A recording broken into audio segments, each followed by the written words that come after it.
Assalamualaikum warahmatullahi wabarakatuh. Perkenalkan, saya Sofyan dari Prodi Akuntansi Syariah. Jadi tujuan video kita pada kali ini untuk menyelesaikan ulangan tengah semester di mata kuliah Ekonomi Mikro Islam. Jadi pada kesempatan kali ini saya akan membahas 8 materi terkait sistem ekonomi, kebutuhan, keinginan, maslahah, utility, konsumsi, permintaan, dan produksi. Ya, jadi untuk slide pertama yaitu sistem ekonomi. Sistem ekonomi adalah susunan unsur-unsur ekonomi yang paling berhubungan dan bekerja untuk memecahkan masalah ekonomi serta mencapai tujuan tertentu. Terdapat 4 jenis sistem ekonomi. Yang pertama, sistem ekonomi kapitalis, sistem ekonomi sosialis, sistem ekonomi campuran, dan sistem ekonomi Islam. Next.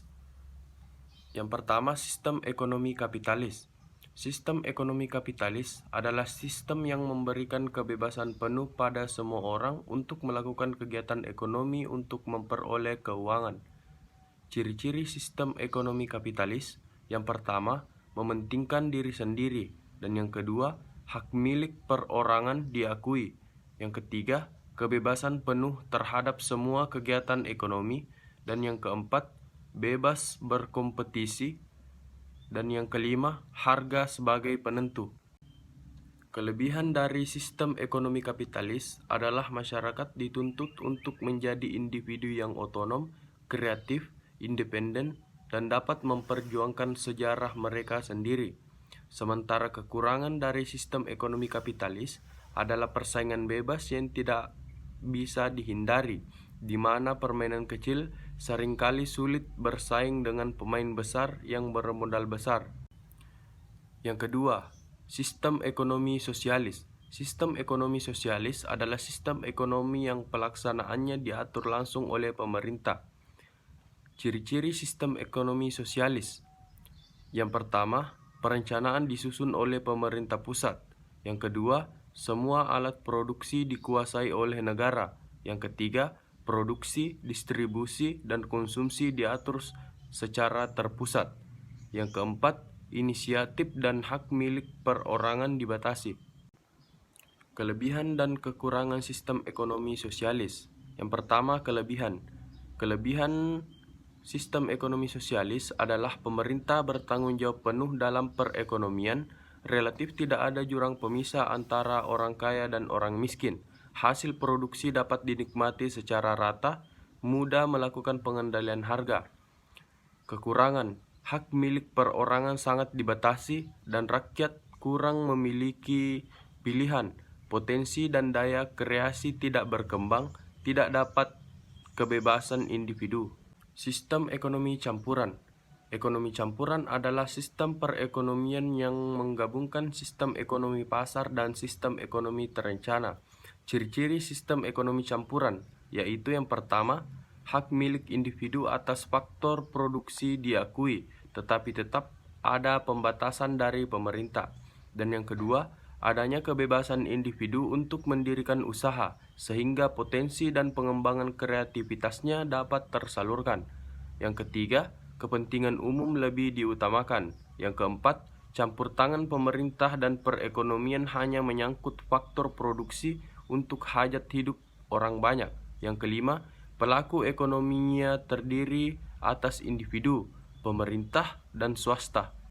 Kelebihan dan kekurangan sistem ekonomi campuran. Yang pertama, kelebihan: fleksibel, persaingan pasar sehat, pemilik modal minim masih punya peluang, kesenjangan ekonomi tidak jomplang, tidak ada eksploitasi buruh.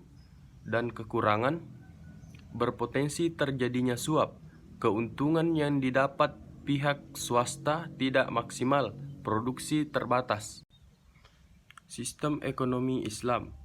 Ekonomi Islam adalah sistem ekonomi yang berbasis Islam, yang dimana sumbernya berasal dari Al-Quran, hadis, ijma, dan qiyas.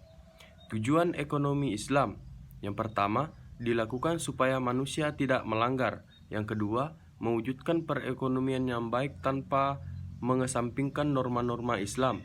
Yang ketiga, diharapkan dapat membuat seseorang tetap berpegang teguh pada syariat-syariat Islam. yang sudah dihadapkan dengan hal-hal yang berkaitan dengan keuangan. Yang keempat, menciptakan keadilan antar setiap umat manusia. Yang kelima, memberikan kesejahteraan sosial kepada seluruh lapisan masyarakat. Yang keenam, menumbuhkan rasa persaudaraan antar umat karena tidak ada yang merugikan pihak lain. Kelebihan sistem ekonomi Islam yaitu mengedepankan moral dan etika, pengambilan keputusan dibebaskan, asas keadilan dalam proses distribusi, sistem pemasukan aman, dan memberikan jaminan sosial. Next, untuk materi selanjutnya yaitu kebutuhan. Kebutuhan adalah segala sesuatu yang diperlukan oleh manusia untuk kesejahteraan hidup. Kebutuhan terbagi dua yaitu kebutuhan primer dan kebutuhan sekunder. Kebutuhan primer adalah kebutuhan manusia yang paling utama dan sifatnya mendesak demi bisa bertahan hidup. Dan kebutuhan ini sifatnya pokok. Next, kebutuhan sekunder.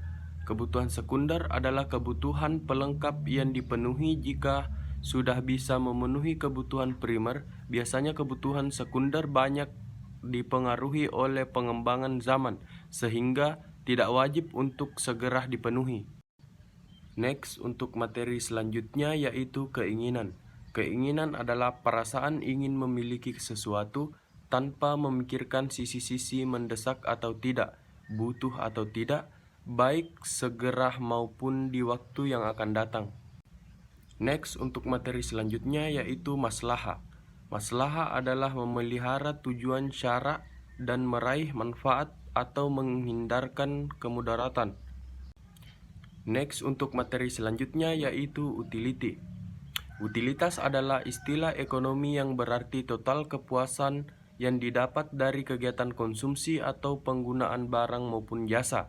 Utilitas berasal dari kata dalam bahasa Inggris yaitu utility yang berarti manfaat.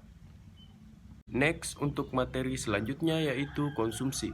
Konsumsi adalah suatu kegiatan manusia yang mengurangi atau menghabiskan nilai guna sesuatu, barang atau jasa untuk memenuhi kebutuhan, baik secara berangsur-angsur maupun sekaligus.